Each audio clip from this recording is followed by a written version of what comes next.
That number ranges anywhere from 10 to 25% likelihood that you will have ADHD if you have two parents, and so on and so on.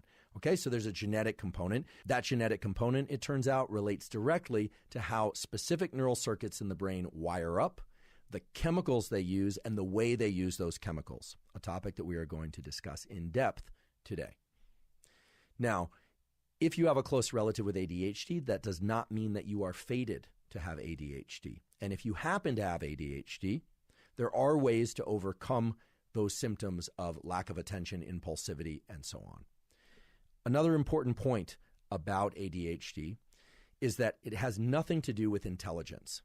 Whether or not we're talking about intelligence measured by a standard IQ test, a rather controversial issue, as many of you probably know. There are lots of forms of intelligence that a standard IQ test just wouldn't pick up. Emotional intelligence, musical intelligence, spatial intelligence, all sorts of intelligences. None of them are related to ADHD. Being very high functioning doesn't make you more likely to have ADHD, and being ADHD doesn't necessarily mean that you have a low IQ. So there are people with ADHD who have low IQs, people with ADHD with high IQs, people with ADHD with high emotional IQ or with low IQ in the emotional scale.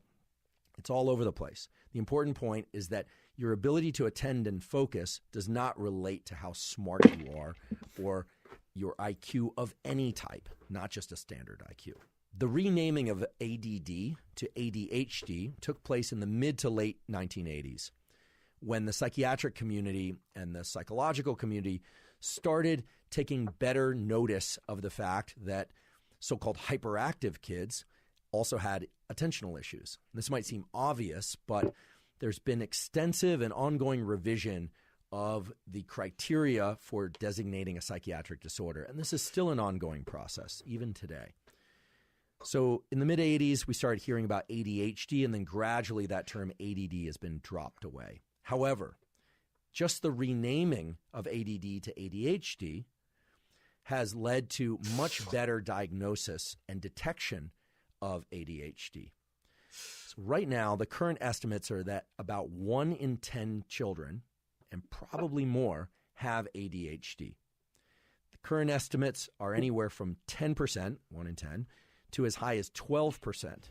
Now, fortunately, about half of those will resolve with proper treatment, but the other half typically don't. The other thing that we are seeing a lot nowadays is increased levels of ADHD in adults. And there's some question as to whether or not those adults had ADHD that went undetected during their childhood, or whether or not ADHD is now cropping up in adulthood due to the way that we are interacting with the world. In particular, smartphone use, the combination of email, text, real-world interactions, multiple apps and streams of media and social media all coming in at once, trying to manage life. All of the things that are going on are creating a kind of cloud of pulls on our attention.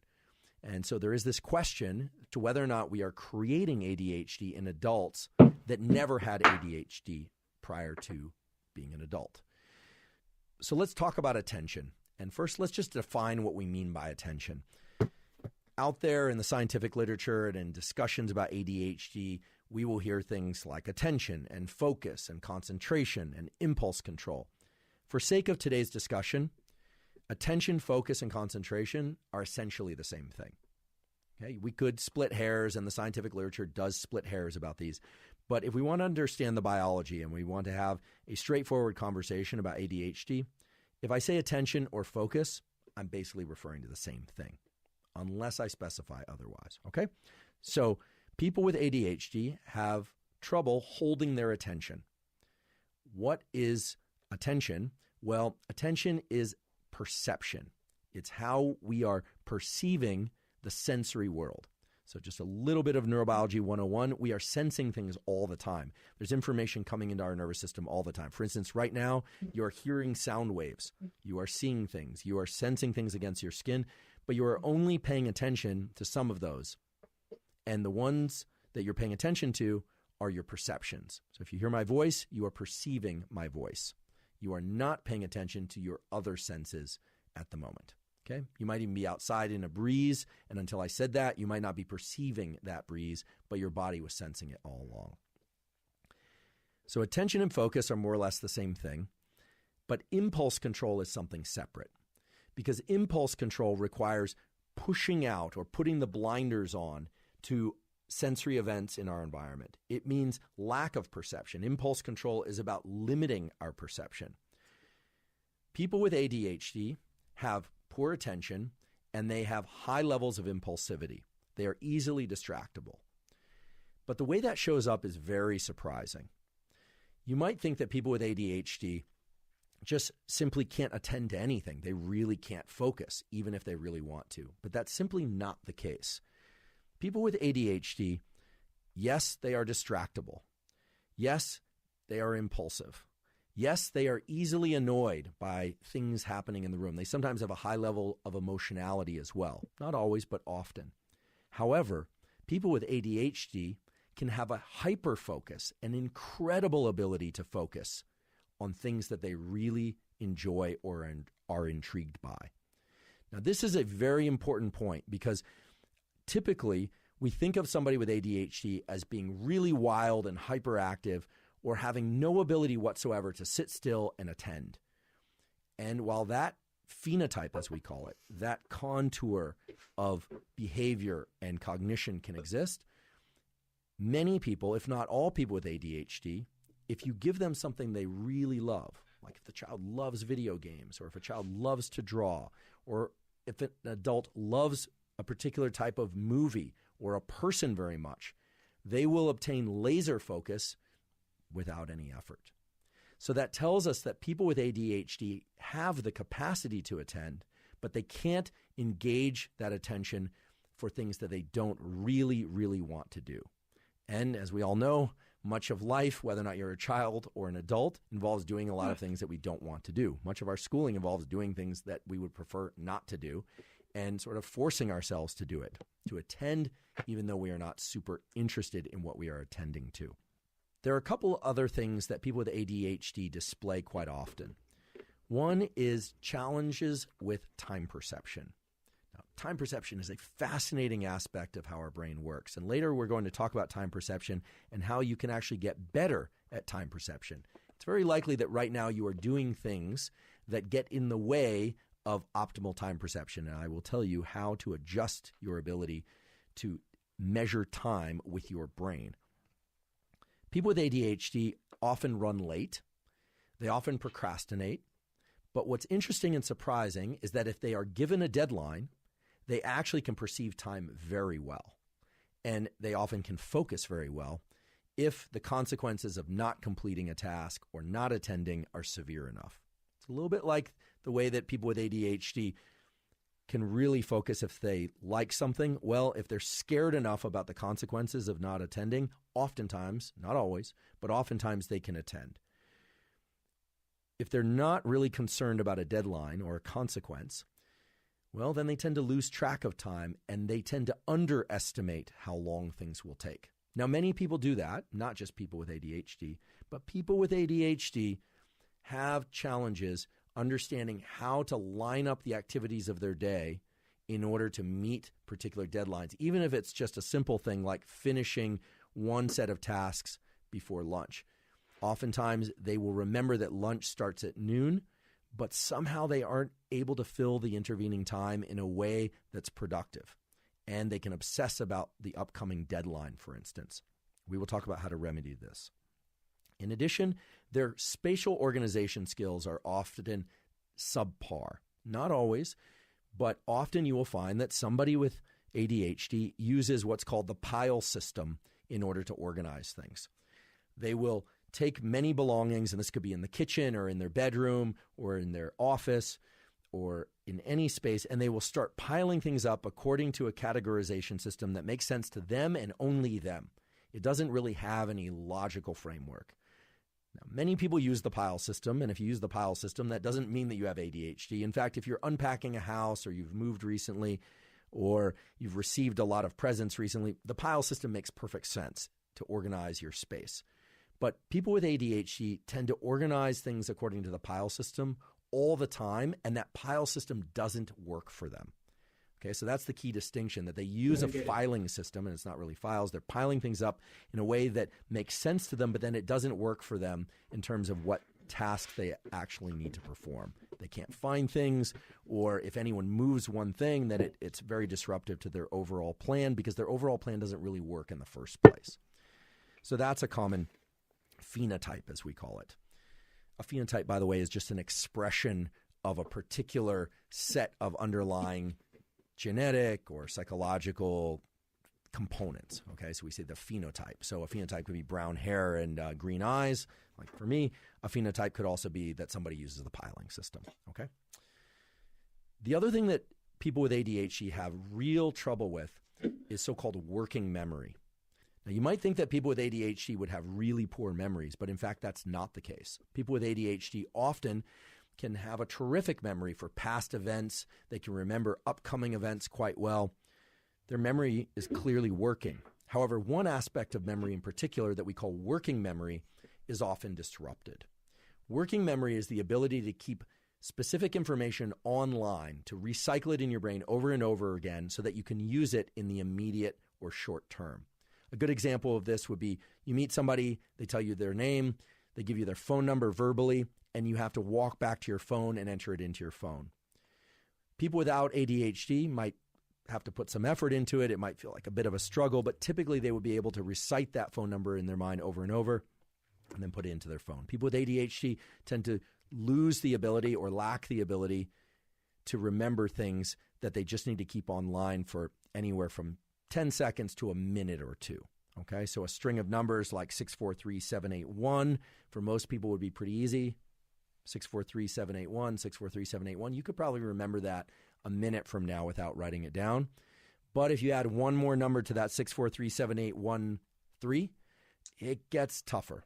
Okay, so there's a reason why phone numbers typically have 7 digits in them. Of course, there's an area code, but remembering information that strings out longer than 7 numbers or a sentence or two, that's challenging for most people. People with ADHD have severe challenges even with much smaller batches of information over even much smaller batches of time.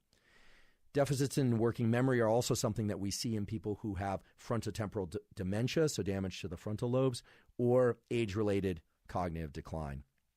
And so it will come as no surprise that later when we discuss treatments, supplements, and other tools for ADHD, that many of those treatments, supplements, and tools for ADHD are similar to the ones that work for age-related cognitive decline.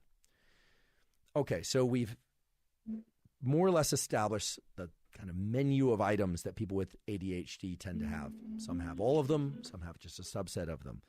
Their severity can range from very intense to mild, but in general, it's challenges with attention and focus, challenges with impulse control. They get annoyed easily. They have kind of an impulsivity. They can't stay on task. Time perception can be off. They use the piling system or a system that doesn't work well for them in order to organize their things in physical space. And they have a hard time with anything that's mundane that they're not really interested in.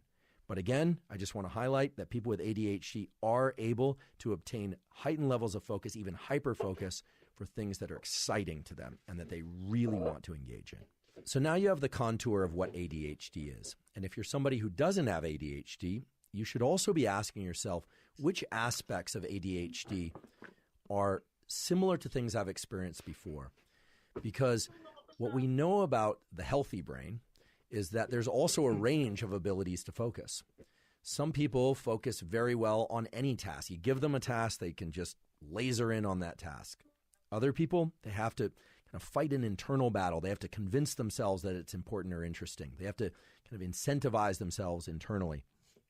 Other people, doesn't matter. They could be bored to tears with the information, but they can do it just because they are, quote unquote, very disciplined people. We tend to admire those people, but as you'll see a little bit later, it's not clear that that's the best way to run your attentional system.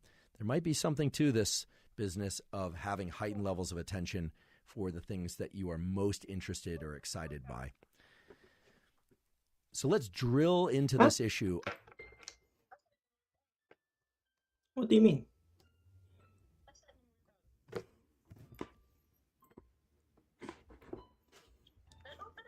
why people with ADHD actually can focus very intensely on things that they enjoy and are curious about.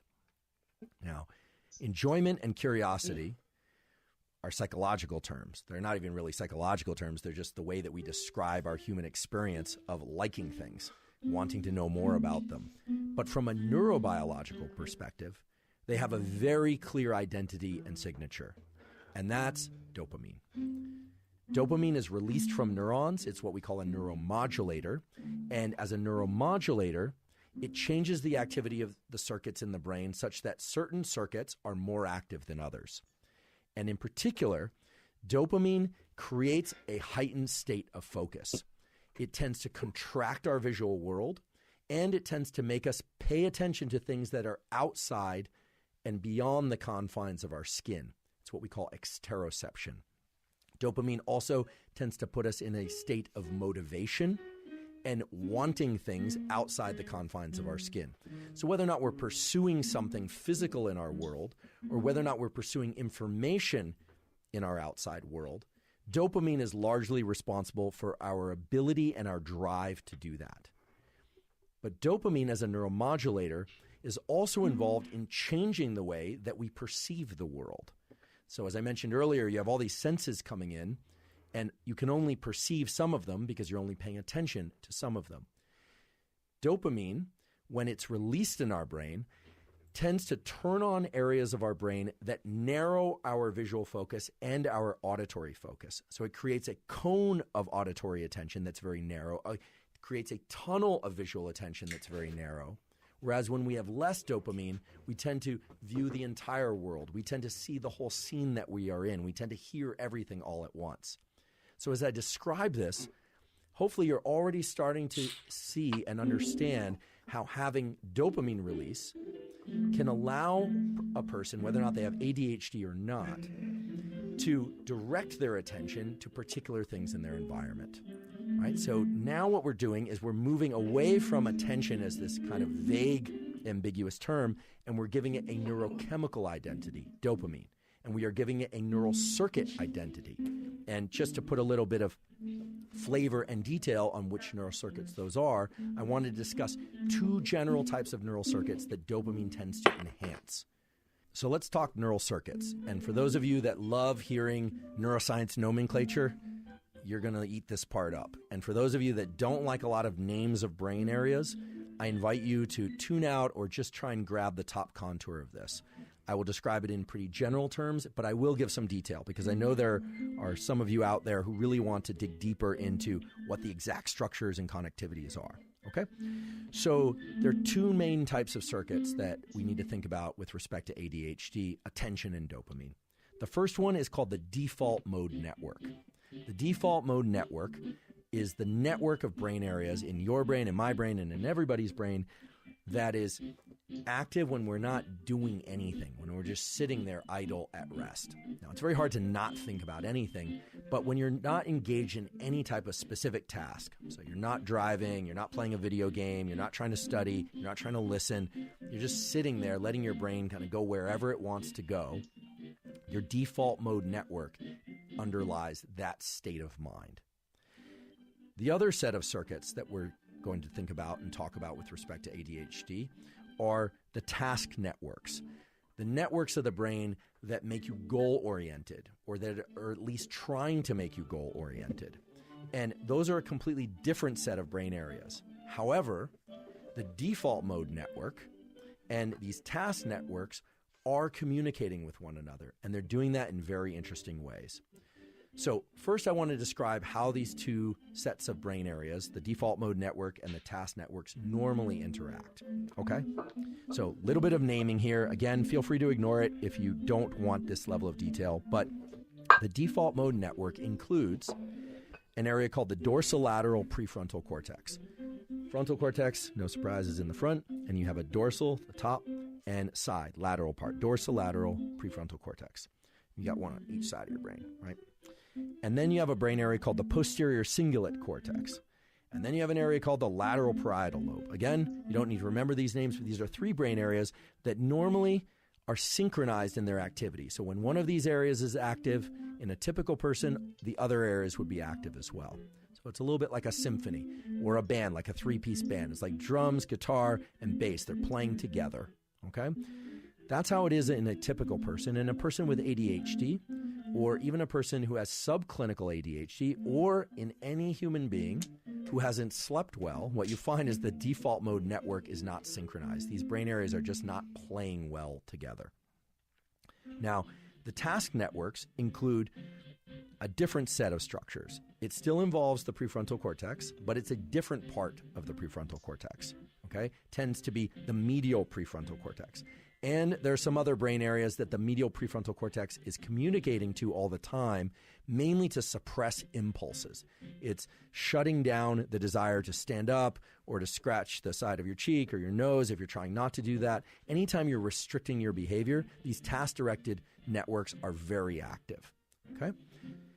Now, normally, in a person without ADHD, the task networks and the default mode networks are going in kind of seesaw fashion. They are actually what we call anti-correlated. So it's not just that they are not correlated, they are actually opposing one another. They are anti-correlated.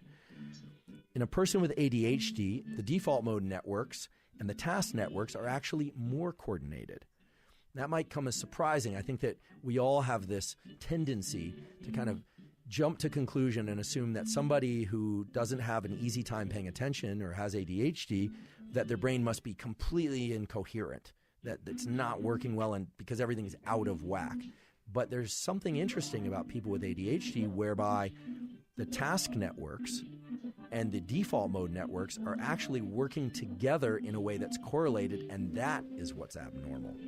So this would be like the guitar, bass, and the drums playing together in a way where the bass isn't keeping the backbeat and the drums aren't keeping the backbeat, that they're playing together, they're all playing the melodies and harmonies in a way that just doesn't sound right. That's what's going on in the brain of somebody with ADHD. And we can now confidently say, based on brain imaging studies, that when somebody gets better when they're treated for ADHD or when they age out of ADHD, as sometimes is the case, that the default mode networks and the task networks tend to become anti-correlated again, okay? So that's the underlying neurobiology, but you'll notice that I didn't mention dopamine at all. What dopamine is doing in this context is dopamine is acting like a conductor. Dopamine is saying this circuit should be active, then that circuit should be active. It should be default mode network, and then when the default mode network is not active, then it should be the task network. So it's really acting as a conductor saying, you go, now you go, now you go, now you go.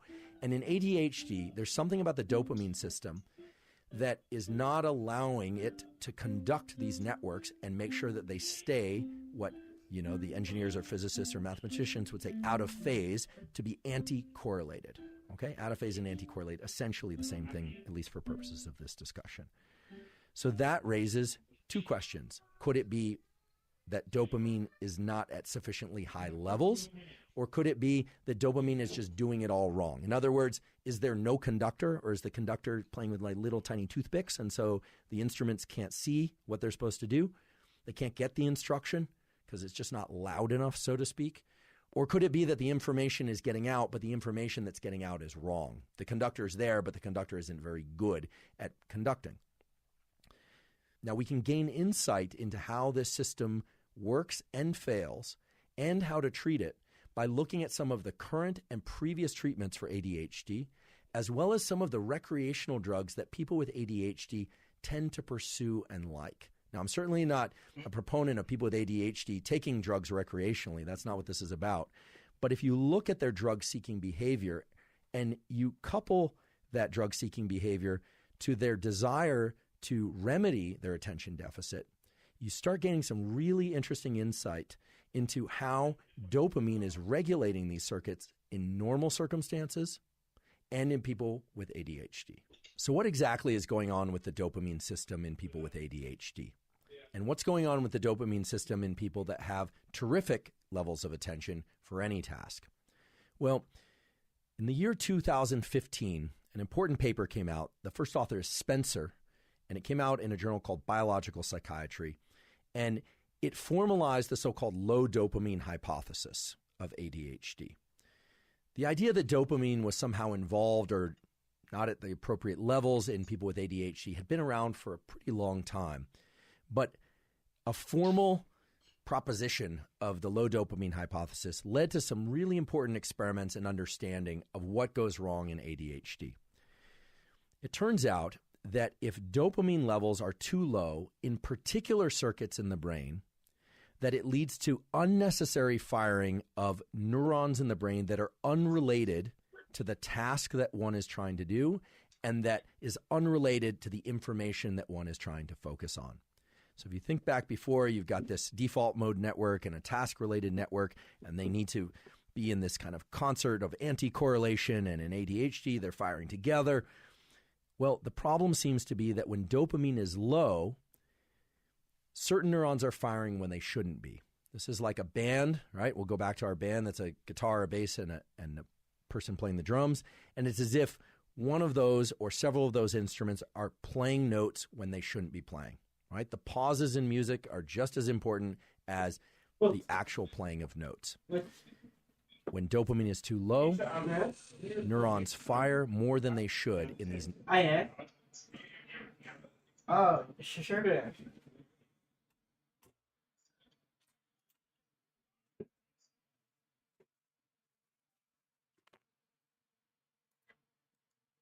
Networks that govern attention. This is the so-called low dopamine hypothesis. And if you start looking anecdotally at what people with ADHD have done for decades, not just recently since the low dopamine hypothesis has been proposed, but what they were doing in the 1950s and in the 1940s and the 1960s, what you find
baby.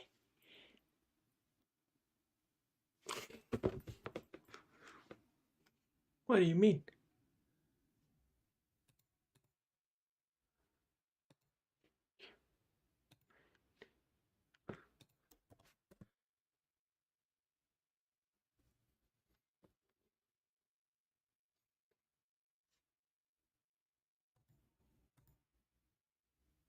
Yung dog, di mo kamit ka, bro.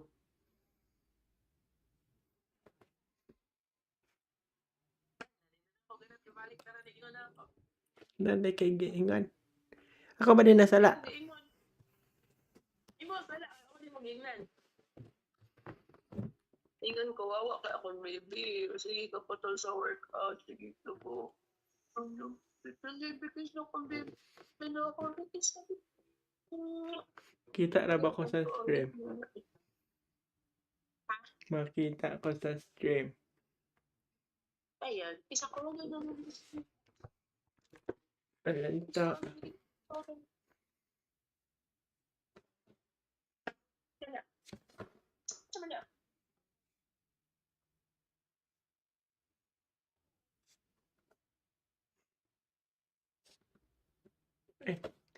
Baliktad ka. Muda ay di kita.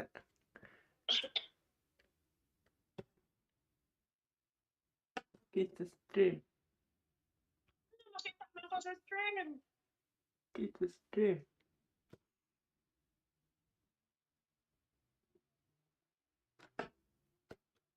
Kita stream. Live stream. Kim, makan kabalo eh. Ha? Banga. Lagi sa stream. Ano paliit?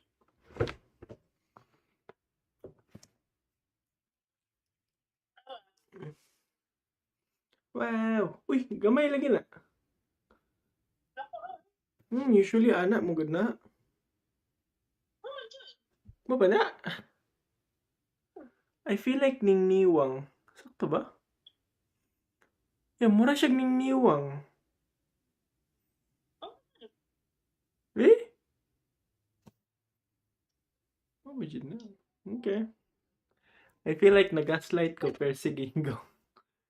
Tatag ni Andrew. What? Manibot si Andrew ay. One up na ako.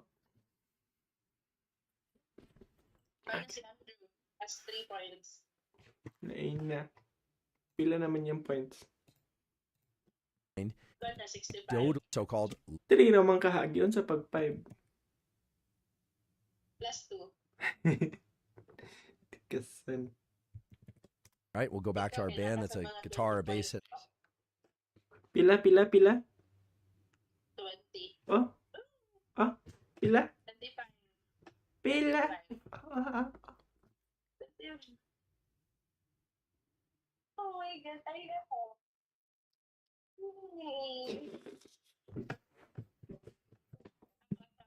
Pila? Ako. Wow! Wow! So strong. Wala ako ka-points. Wala ako, 1 1,000. million.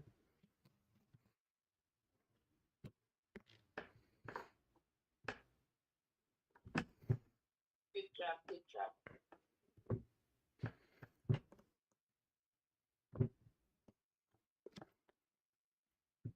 Pina-workout na balik. Apa? And the person playing the drums. And it's as if one of those or several of those instruments are playing notes when they shouldn't be playing, right? The pauses in music are just as important as the actual playing of notes. When dopamine is too low, neurons fire more than they should in these networks that govern attention. This is the so-called low dopamine hypothesis.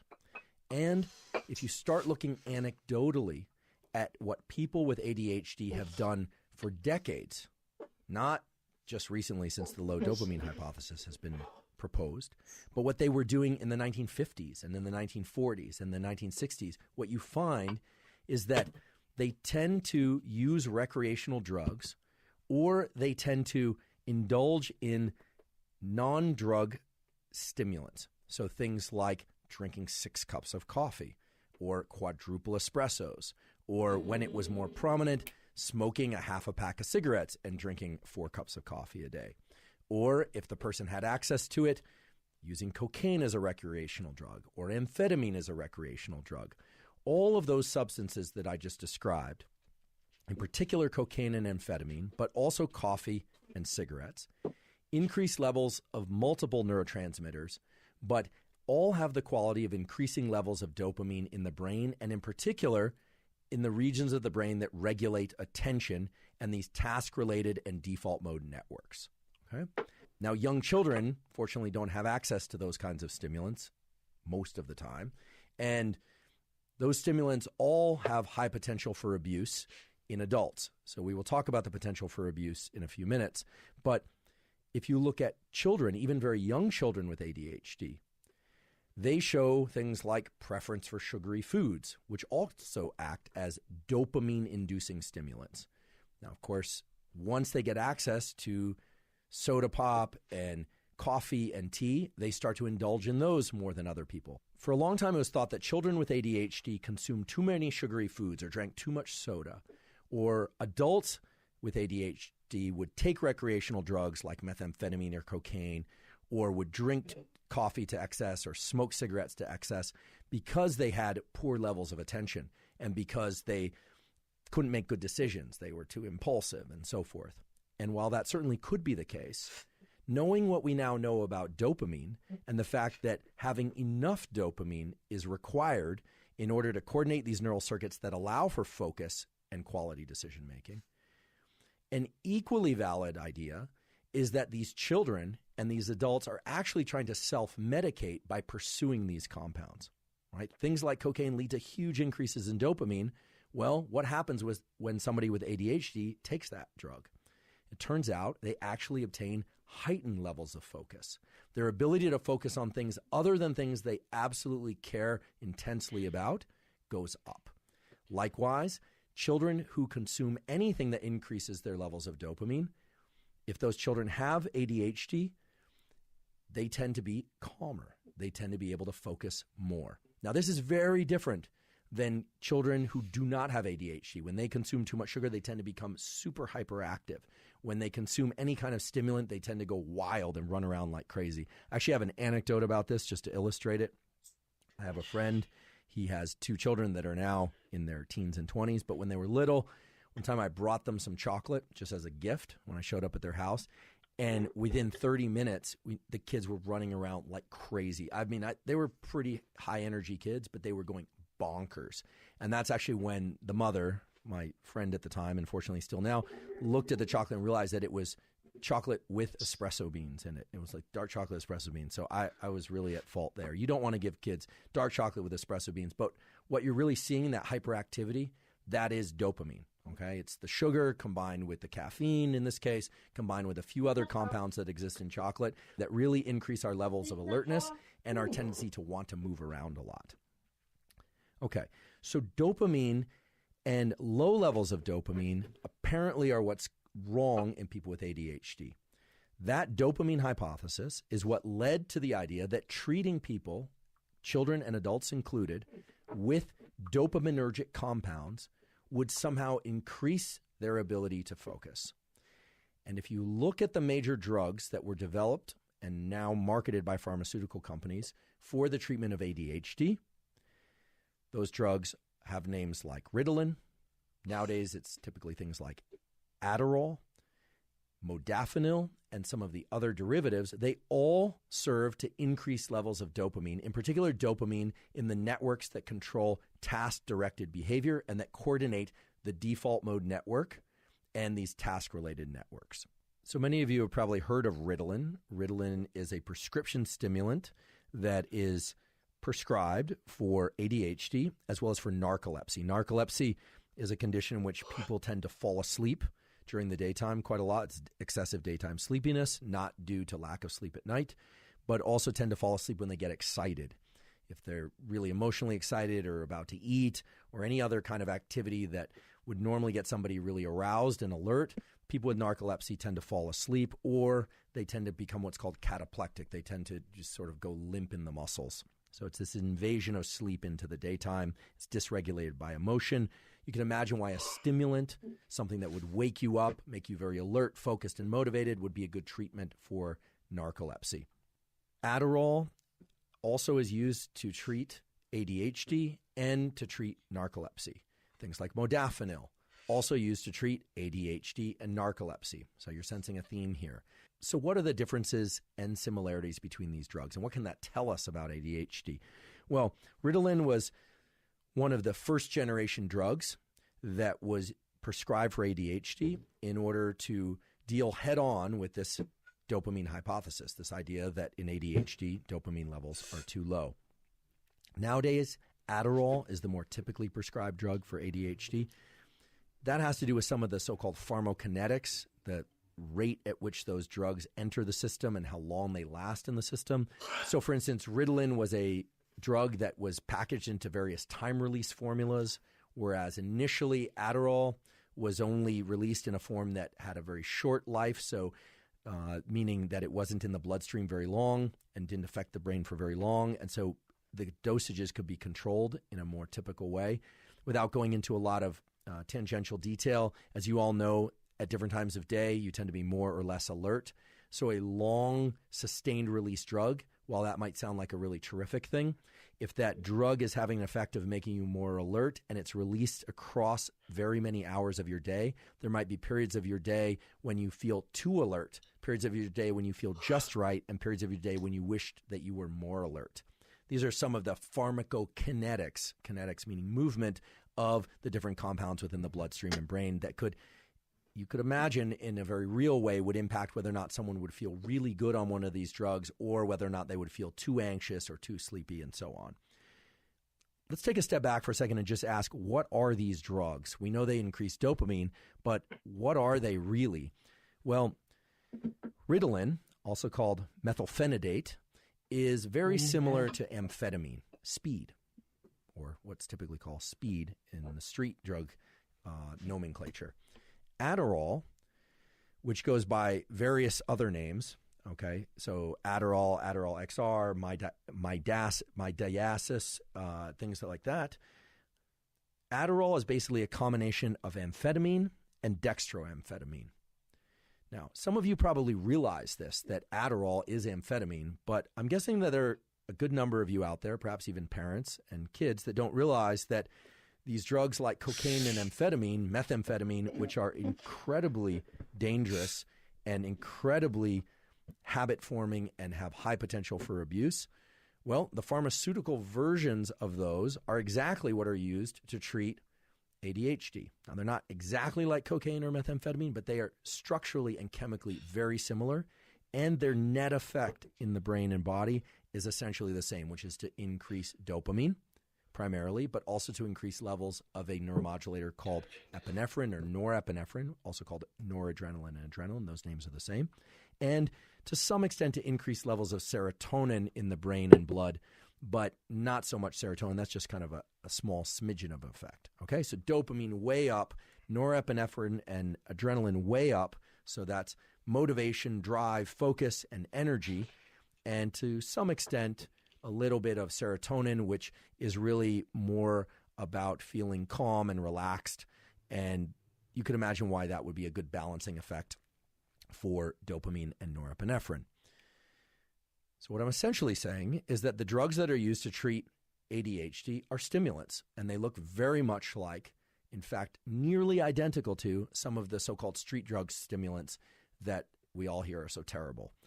However, I do want to emphasize that at the appropriate dosages and working with a quality psychiatrist or neurologist or family physician, it does have to be a board-certified MD that prescribes these things, many people with ADHD achieve excellent relief with these drugs. Not all of them, but many of them do, especially if these treatments are started early in life. So now, knowing what these drugs are, I want to raise the question of why prescribe these drugs? I mean, everyone has to make a decision for themselves or for their child as to whether or not they're going to take these things or not. I also want to acknowledge that many people out there, many people out there, are taking these drugs even though they have not been clinically diagnosed with ADHD. And when I say these drugs, I'm specifically referring to Ritalin and Adderall and modafinil, but more typically it's Adderall. Okay, people using cocaine and amphetamine for recreational purposes, that's a completely different beast, and it is indeed a beast, and it's something that I strongly discourage. However, I am aware that up to 25% of college students and perhaps as many as 35% of all individuals between the ages of 17 and 30 are taking Adderall on a regular or semi-regular basis in order to work, in order to study, and in order to function and focus in their daily life, even though they have not been diagnosed with ADHD. There's a whole black market for this. They're getting it from people with prescriptions. I'm not here to pass judgment. I just want to emphasize how these drugs work, some of the things that they do to enhance cognition and focus that actually serve the brain well in certain individuals, and how they can be very detrimental in other individuals. I sort of blew right past it, but the fact that in upwards of 25% of young people are taking things like Adderall despite not having a clinical diagnosis of ADHD, well, that's a ridiculously high number. A few years ago, it was estimated that Adderall use and Ritalin use without diagnosis of ADHD was second in incident only to cannabis. But actually now, the consumption of Adderall without prescription is higher than the consumption of cannabis in that age group. So what that means is that there's a lot of stimulant use in that age group. And there are a lot of adults also using and abusing stimulants in order to gain focus. Now, we could have a whole discussion about whether or not life is becoming more demanding, whether or not the need for focus is excessive, and that's why people are doing that. Frankly, it's an interesting discussion, but it's not one that would deliver us to any answers. Rather, I'd like to focus on the ways that people now and people have always been self-medicating to increase focus, right? Caffeine, which I indulge some, I don't think to excess, has long been used as a stimulant to increase dopamine, increase norepinephrine, increase focus and energy. And in addition to that, it works through the so-called cyclic AMP phosphodiesterase pathway. Remember, anytime you hear an ASE, that's an enzyme. Phosphodiesterase is involved in the conversion of things like cyclic AMP into energy for cells and so forth. Basically, coffee gives you energy. It makes you feel good. And it increases focus because of the circuits that it engages in the brain. People have been taking caffeine and continue to take caffeine for ages. People also used to smoke cigarettes, nicotine, in order to gain focus. Nowadays, that's less common because of the concerns, quite valid concerns, about lung cancer from smoking. But there's a lot of vaping out there. There are a lot of people now consuming nicotine, which is the active substance in cigarettes and in most nicotine vapes, that stimulates the brain to be more focused and more alert. So the idea of taking stimulants, of consuming things or smoking things in order to increase alertness is not a new idea. It's just that in ADHD, it's surprising that these things would work, right? I mean, if the problem is attention deficit hyperactivity disorder, what we're really talking about here are children that are prescribed a drug that ought to be a stimulant. It ought to make them hyperactive. And rather than doing that, it actually somehow serves to calm them a bit or at least allow them to focus. Here's the reason. Children have a brain that's very plastic, meaning it can remodel itself and change in response to experience very, very quickly compared to adults. Taking stimulants as a child, if you are a child diagnosed with ADHD, allows that forebrain task-related network to come online, to be active at the appropriate times. And because those children are young, it allows those children to learn what focus is and to sort of follow or enter that tunnel of focus. Now, by taking a drug, it's creating focus artificially. It's not creating focus because they're super interested in something. It's chemically inducing a state of focus. And let's face it, a lot of childhood and school and becoming a functional adult is about learning how to focus even though you don't want to do something. In fact, when I was in college, I had this little trick that may or may not work for some of you, which is if I couldn't focus on the material I was trying to learn, I would delude myself into thinking that it was the most interesting thing in the world. I would just kind of lie to myself and tell myself, okay, I won't mention the subjects. I absolutely love this. I would tell myself that I loved it. And I noticed that just that selective or deliberate engagement of that desire to know circuit, whatever that is in my brain, no doubt it involves dopamine, allowed me to focus and remember the information. And somewhat surprisingly, or perhaps not surprisingly, I would often fall in love with the information. I find that was my favorite class. It was what I wanted to learn the most. So that's one way you can do it artificially, but kids with ADHD, they can't do that, right? They're told to sit still, and they end up getting up 11 times. They are told that they can't speak out in class, or that they have to remain in their seats for 10 minutes, and they just, despite their best effort, they simply cannot do it. They're highly distractible. So what are we to make of this whole picture? That we need more dopamine, but these kids with ADHD, they're getting their dopamine by way of a drug, which is, for all the world, amphetamines, right? It's speed. That's really what it is.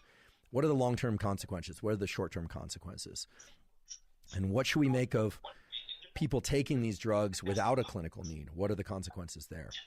Well, in order to get to some of those answers, I went to one of my colleagues. This is a colleague that I've actually known for a very long time. I was their teaching assistant when they were an undergraduate.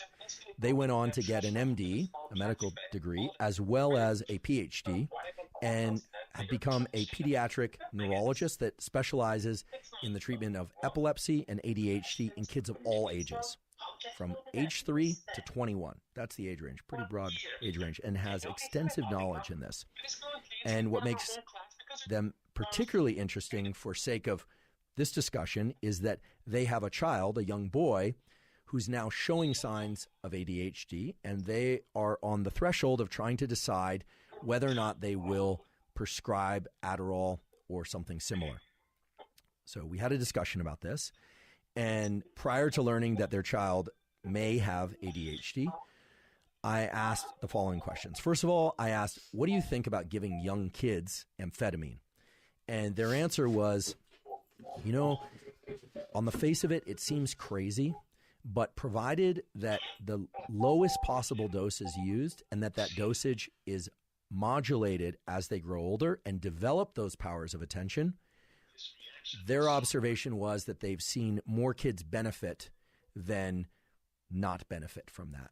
Now, I'm certainly not saying what people should do. You obviously have to go to a doctor because, as I always say, I'm not a doctor. I don't prescribe anything. I'm a professor, so I profess things. And here I'm professing that you talk to your doctor if you're considering giving Ritalin or Adderall or any type of stimulant to your child, of course. What could be more important than the health of your child? But it was a very interesting answer because typically we hear, yes, medicate or don't medicate. Rarely do we hear that the medication should be adjusted across the lifespan and in any particular kind of way. Now, the fact that this person, this now friend of mine and colleague of mine, has so much expertise in the way that the brain works and is considering putting their child on such medication, I said, why wouldn't you wait until your kid reaches puberty? I mean, we know that in boys and in girls, there are increases in testosterone and estrogen during puberty that dramatically change the way that the body appears, but also that dramatically change the way that the brain functions. In particular, we know this, that puberty triggers the activation of so-called frontotemporal task-related executive functioning. That's just fancy science speak for being able to focus, being able to direct your attention, being able to control your impulses. Look at a small child or look at a puppy, and then look at an older child or look at a dog. Very different levels, patterns of spontaneous behavior. Young children move around a lot. They're I don't want to say shifty because that makes it sound like they're up to something bad, which they might be, but they don't have to be up to something bad. They fidget a lot. So do puppies. Everything's a stimulus. As animals and humans get older, they learn how to control their behavior and sit still, listen, and focus, even if they don't want to. So giving a drug that allows a child to access that stillness early on, it's thought will allow them to maintain that ability as time goes on. But I decided to push a little bit further. I said, well, why would you do it now as opposed to during puberty or after puberty? And their answer was very specific and I think very important. What they said was, look, neuroplasticity is greatest in childhood and tapers off after about age 25. But neuroplasticity from age 3 until age 12 or 13 is exceedingly high. And they're right. When you sit back and you look at the literature on neuroplasticity, you'd say childhood plasticity and young adult plasticity is much greater than adult plasticity, but that early childhood plasticity is far and away the period in which you can reshape the brain at an accelerated rate. So this lines up really well with the clinical literature. Not surprisingly, they're a clinician, that early treatment is key.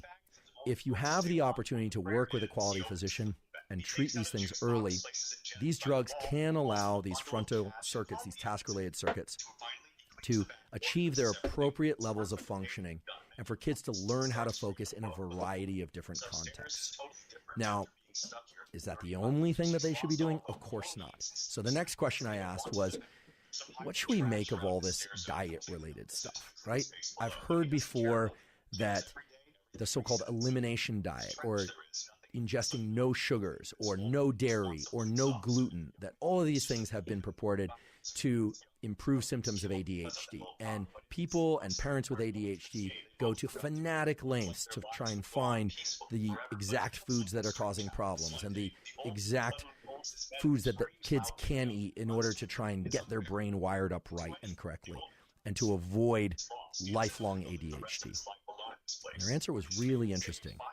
But before I tell you their answer, I want to tell you the studies and the data related to this question of whether or not food and the constellation of foods that one avoids and will eat has anything to do with our levels of attention, and in particular, whether or not that can be used as a leverage point to treat ADHD.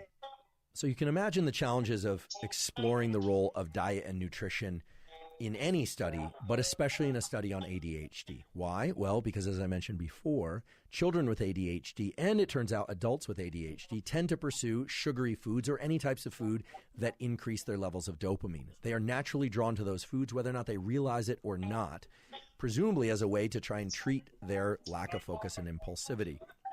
So in this study that I'm about to share with you, there was no drug treatment. It was just a study manipulating diet, and involved 100 children, 50 in the so-called elimination diet group, the special diet where certain foods were eliminated, and 50 in the so-called control group.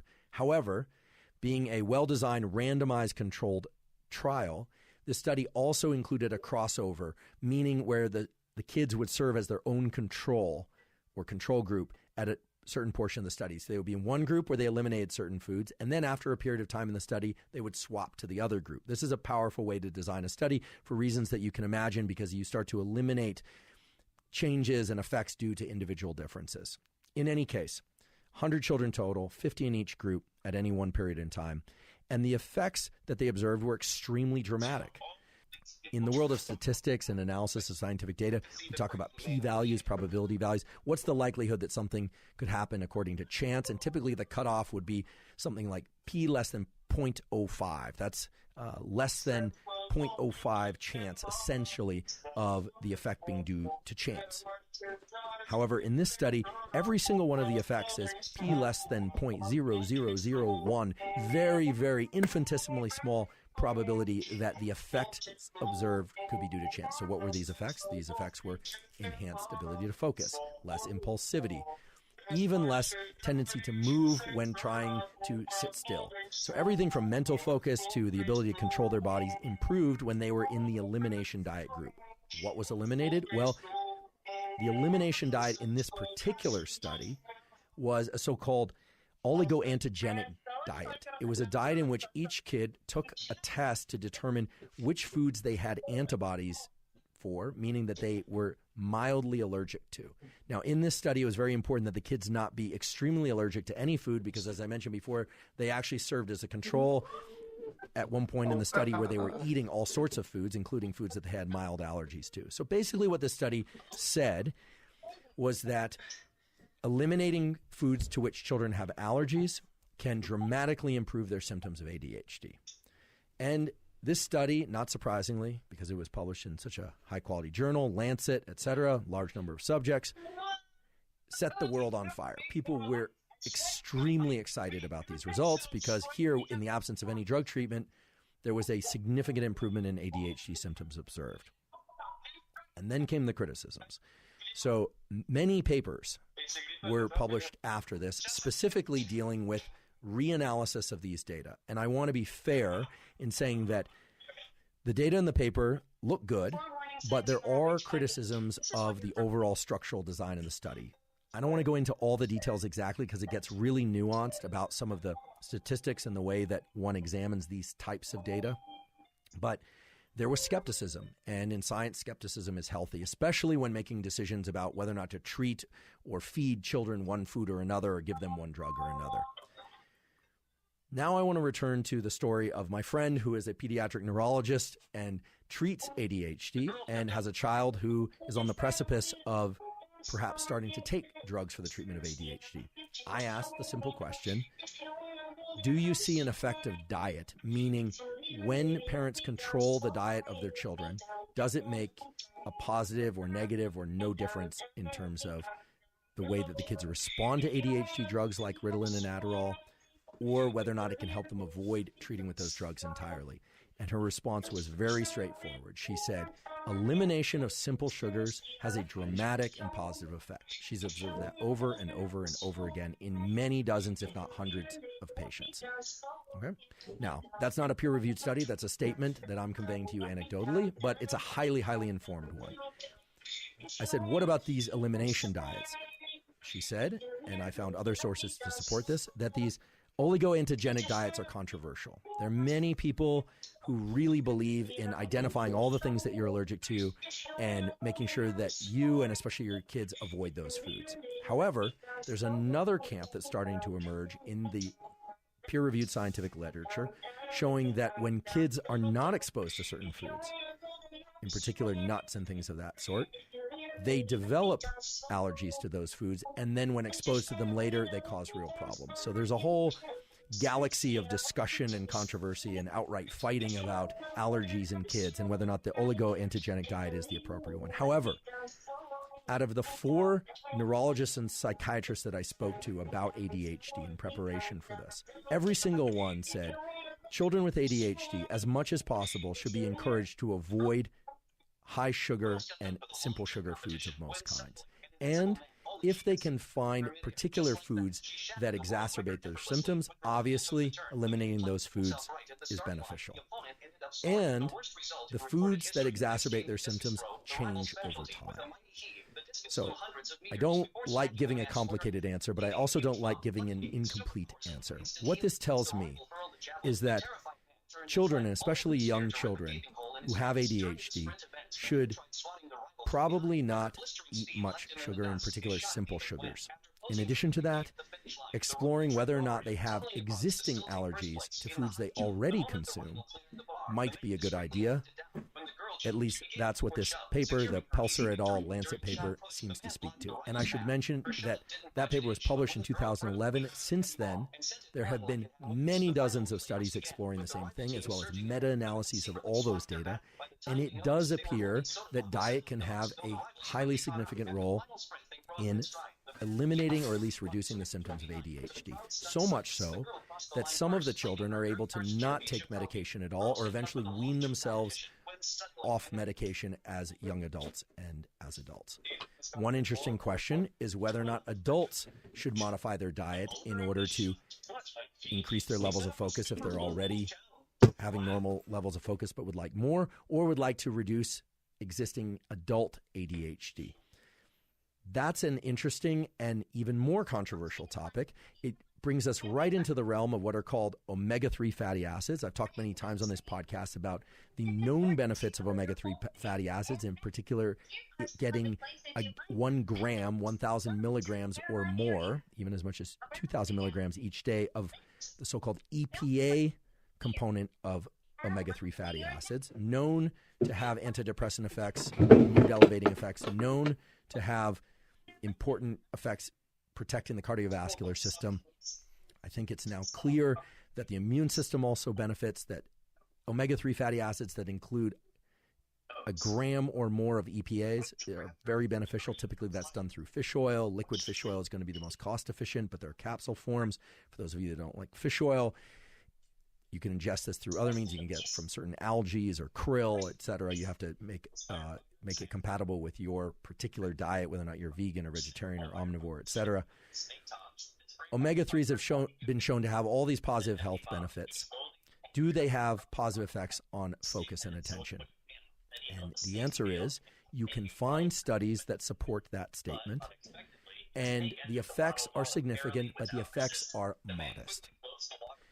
You can also find studies that show no effect. However, much like with omega-3s and antidepressants, whereby ingestion of omega-3 fatty acids of a gram or more of EPA per day allows people with major depression to get away with taking lower doses of antidepressant medication, it does seem that ingestion of omega-3 fatty acids in adults that include EPAs of 1,000 milligrams or more can allow adults with ADHD or mild attention deficit issues to function well on lower doses of medication, and in rare cases to eliminate medication entirely. So what this says is, once again, that the omega-3 fatty acids are beneficial. Will they cure or eliminate ADHD? I think it's safe to say no. They are playing a supportive, or what we call a modulatory role. Just like good sleep plays a supportive and modulatory role for essentially everything. Your immune system, your ability to think, your ability to regulate your emotion, it's modulating that process. This component of modulation is extremely important to highlight. And I think I want to spend a moment on it because this is especially important in the context of ADHD and all the information that's out there. There are biological processes that are mediated by particular compounds like dopamine. So for instance, the ability to feel motivated and to attend, to focus, is mediated by the circuits in the brain that release dopamine. However, attention is also modulated by how rested you are. If you want to eliminate your ability to think well at all, just stay up for 2 nights and don't sleep at all. Right? If you do that, you will have modulated the circuits in your brain that respond to various things, and you will be highly distractible. You will be highly emotional. You will feel like garbage. But that doesn't mean that sleep mediates focus and attention. It modulates it indirectly. Likewise, I think these omega-3 fatty acids, in particular the EPAs, which are so beneficial for mood and apparently also for attention, they don't directly mediate attention and mood. What they do is they modulate those circuits. They make dopamine more available. They make whatever dopamine is available more likely to bind to the various receptors that are present on neurons and so forth. And I think this is very important because likewise, diet and any discussion about nutrition has to include this framework of, is the diet, the elimination diet, or whether or not it's some other diet or esoteric diet, ketogenic diet, is it modulating or mediating a process? And most likely, in the context of ADHD, it's modulating that process. So if the ADHD is mild, or if it's caught early enough, or if it's in conjunction with pharmacology, with a prescription treatment, well, then it might help guide the child or adult to a better place of being able to focus. But it's not going to be the switch that flips everything. Now, that does not mean that consuming the wrong foods, sugary foods, or foods that you happen to be allergic to is a good idea. It will still be detrimental.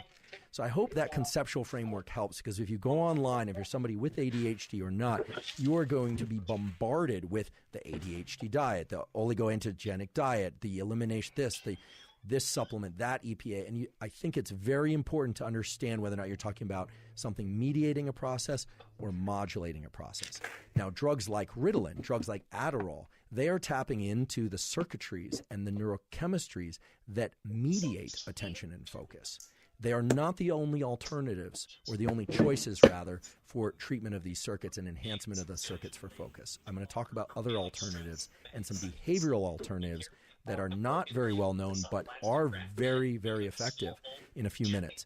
But I really want to make this clear distinction between modulation and mediation, because it's vital for anyone that's trying to modulate or mediate anything within their own brain.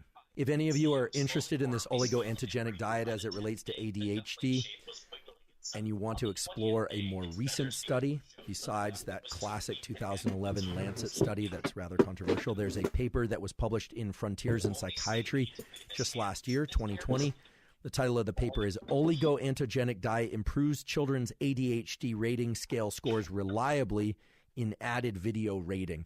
The added video rating is just that they're using an additional measure of focus and attention. Again, that's Frontiers in Psychiatry 2020. I'll put a link to it in the caption, and that's a more recent study for you to peruse.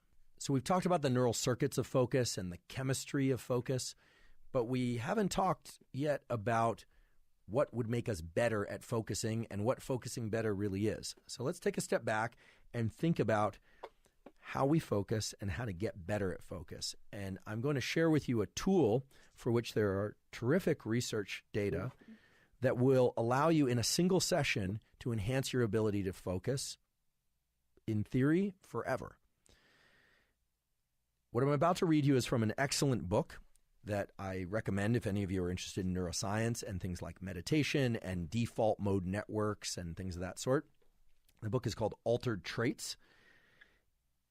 Science reveals how meditation changes your mind, brain, and body. And no, I'm not going to try and convince you to meditate.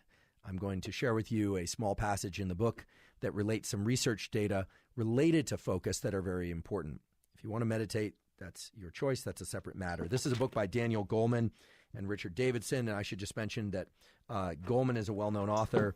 He's written books on emotional intelligence and so forth. Richard Davidson is also a PhD. He's a professor of psychology and psychiatry, and he's at University of Wisconsin-Madison. He's done terrific work on brain states, and modulation of brain states, and so forth. What we're about to talk about is when attention works and when attention falters. And what we are specifically going to talk about are what are called attentional blinks. Not actual eye blinks. We're going to talk about that in a few minutes. But we're going to talk about attentional blinks. I'm paraphrasing here because Goleman and Davidson wrote about this so beautifully. I'd rather paraphrase from them than try and just make up a new way to say it that is less interesting or less good, but I want to credit them. Attentional blinks are really easy to understand if you think about a Where's Waldo task. You know this task, Where's Waldo, where there are a bunch of people and objects and things in a picture, and somewhere in there is Waldo with the striped hat and the glasses and kind of a skinny dude, and you have to find Waldo. And so it's a visual search, and it's visual search for an object that has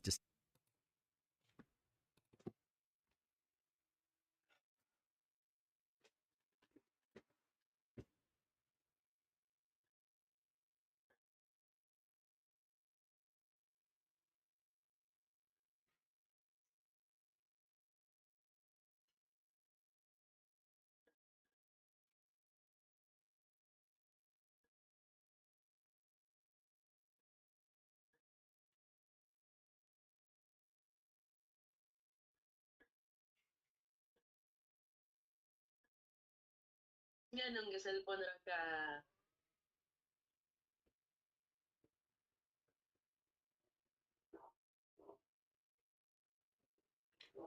Wala akong ga cellphone. Basa kog manual ani.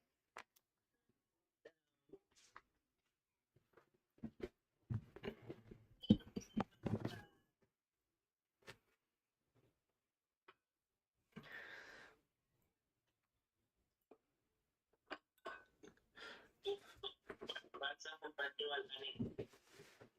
Naglan daw ka sa stream? Wala. Ba't di ma?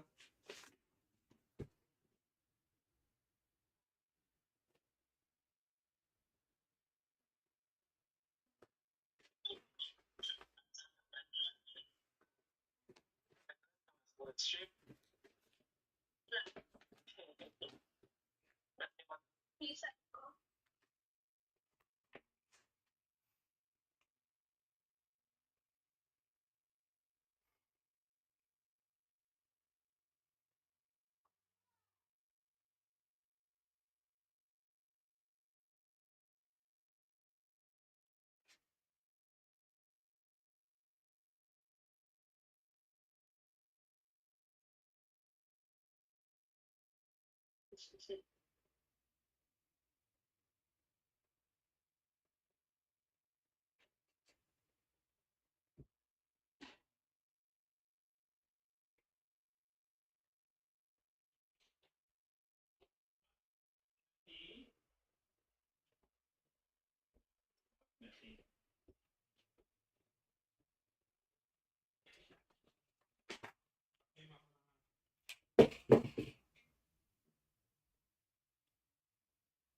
Naminaw ka sa Constream?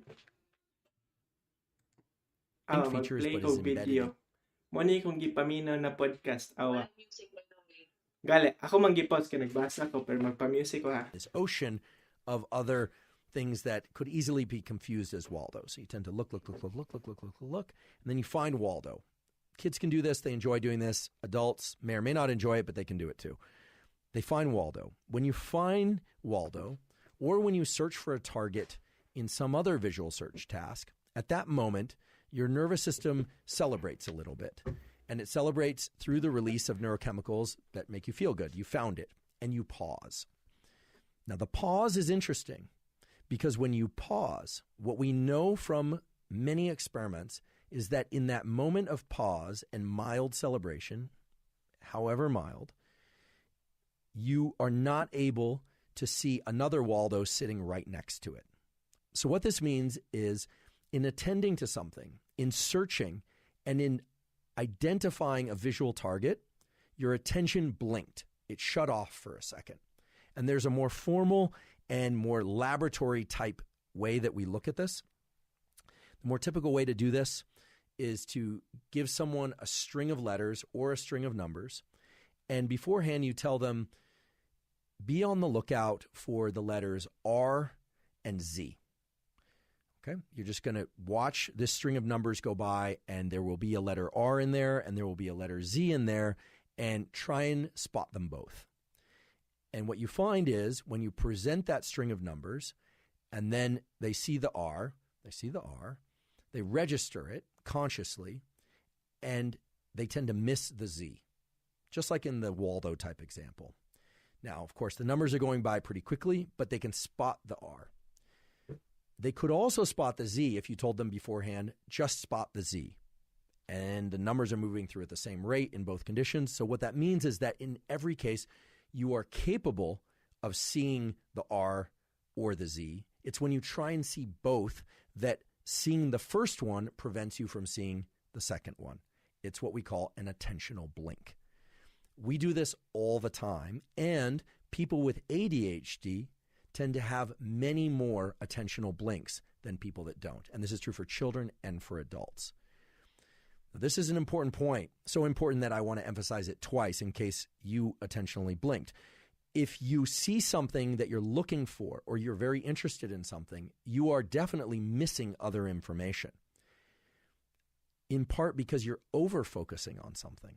And this leads to a very interesting hypothesis about what might go wrong in ADHD, where we've always thought that they cannot focus, and yet we know they can focus on things they care very much about.